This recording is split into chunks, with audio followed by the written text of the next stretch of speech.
نبدأ بالصلاة على رسولنا الكريم محمد صلى الله عليه وسلم، فصلوا على خير البشر. اللهم صل وسلم وبارك على محمد. أيها السادة والسيدات مشاهدينا الأعزاء متابعينا الكرام أينما كنتم، تحية طيبة لكم وأسعد الله أوقاتكم بكل خير دائما عبر SSC في دوري روشن السعودي، ونحن في الجولة 11 في بطولة الدوري هذا الموسم.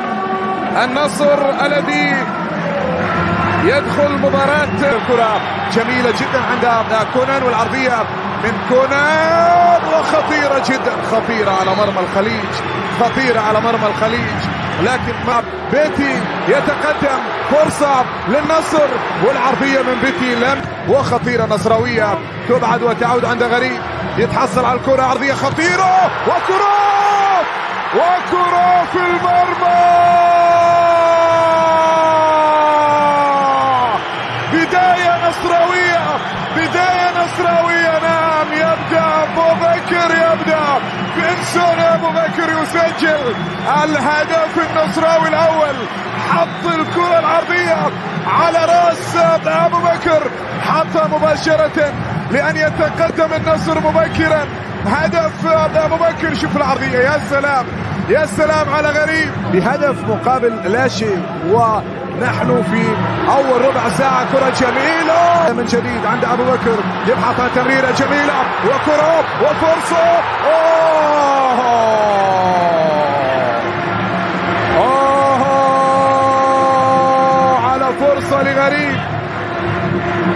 على فرصة لغريب كانت رائعة من جانب أبو بكر. شوف حطها والله غريب، لكنها كرة عند مين؟ عند تاليسكا، والتصويبة لم تكتمل، لم يستطرد عند الغنام، ينطلق بكرة، يلعب عرضية بعيدة لا وجود لأحد، يمر بيتي، تاليسكا على الطرف، طويلة على تاليسكا، خطة كريستيانو لها أهداف كبيرة جدا. عندنا كرة أمامية ومحاولة وخطيرة لبيتي، خطيرة للخليج، محاولة وكرة ومحاولة مرور أقرب لأوسبينا، يرسل كرة طويلة إلى الأمام رأسية، لكن أيضا الكرة من الجريس، تلعب عرضية وخطيرة وكرة، لكن أبو بكر يتدخل، وتقدم لمصلحة النصر، وتمريرة على الجهة اليمنى، انطلاقة سريعة بشكل ممتاز جدا. يستطيع حسين أن ينجح في إبعاد الكرة وتصل إلى يد. أشوف تمريرة رائعة والكرة الجميلة وبينية لعلي الحسن، لكنها تطول